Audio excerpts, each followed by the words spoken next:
Next up in the line of my tested League starters, I have my Fire Trap Ignite Elementalist. This is another easy build to level and farm difficult content such as essences and even pinnacle bosses. You can cruise through the maps while shield charging and throwing your traps. With 3.24 update, Frostblink got a massive buff, while Flame Dash was not so fortunate, which is why I have an offensive setup added to the POB exclusively for this. This is a build that I greatly enjoyed during one of the last November events, and this is also my Crucible League starter, which is where I first tested the build.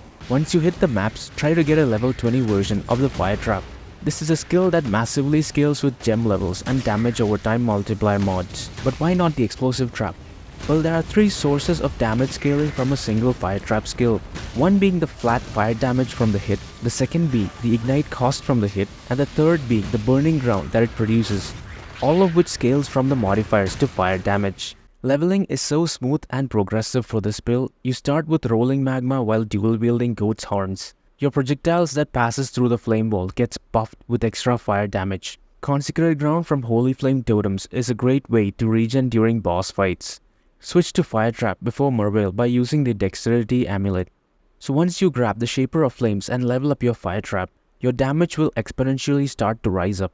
If you have Mastermind of Discord but not the Eldritch implicit on your gloves for fire exposure, you can link Wave of Conviction to Arcanist Brand along with Flammability and Elemental Weakness. While leveling, you'll need some extra strength and dexterity, which you can temporarily grab from these passive points. The rest of the details I've mentioned in the notes section of the POB. Since you get the Aldrich battery pretty early, mana sustain will not be a problem, provided you look for hybrid energy shield gear.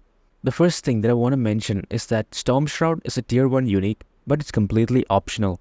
If you get it somehow, it'll help you to fix freeze, shock and ignite without relying on the Pantheon. And if you're using it, you can easily cap chance to avoid shock from Abyssal Jewels and the boots.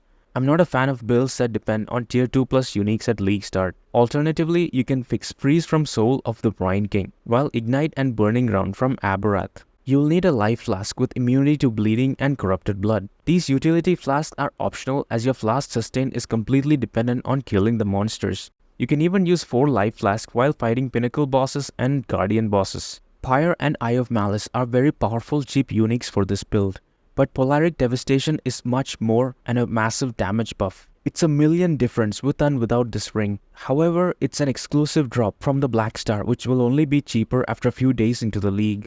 For weapon, look for gem levels, fire dot multiplier, and increased fire damage. For shield, gem levels, spell suppression, and flat life. But the one that I'm mostly interested in is this league-specific unique, the Dawnbreaker. This is the most powerful defensive unique shield in the game at the moment. It converts up to 20% of physical damage from hits to fire damage, along with its massive chance to block attacks as well. However, this is not going to be cheap early in the league. You can go for any other rare defensive shield until you can afford this. And if your build is not too squishy and if you can afford this, I'd recommend using Cloak of Defiance.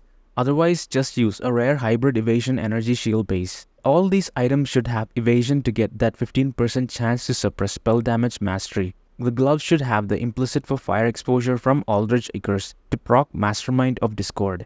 Ignite spread is much better than Fire Dot Multi with Searing Embers as this helps much for the clear speed. Before you can afford a 6th link, you can use an Essence of Delirium to get this mod into your gloves where you can host your Fire Trap skill. This is much better than a 5 link as it's a 30% more damage without a downside. If you look at this helmet, you might ask why the +2 gem levels corruption. Let me show you how much of a difference in damage is this +2 to flammability and elemental weakness. This is a tiny upgrade you can consider when upgrading this build. If you're wondering how we have the Scorched Ground, it is from the Searing implicit on our boots. The next part is the mana reservation and how we get 4 auras with 1 divine blessing.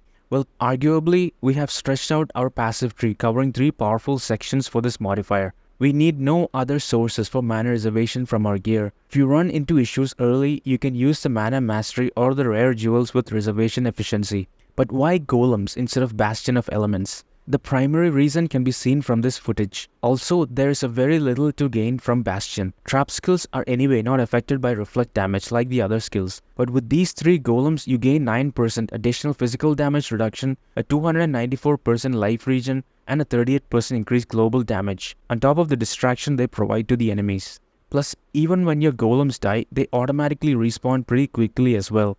So make sure to grab your final lab point, Leash of the Primordial, followed by the passive point, Golem Commander. The bossing playstyle for this build can be explained from this Minotaur fight again. The first thing is to try as much as you can to apply the Scorched Ground from the boots to the boss location, and then you throw a bunch of traps in the area that you're expecting the target to be in.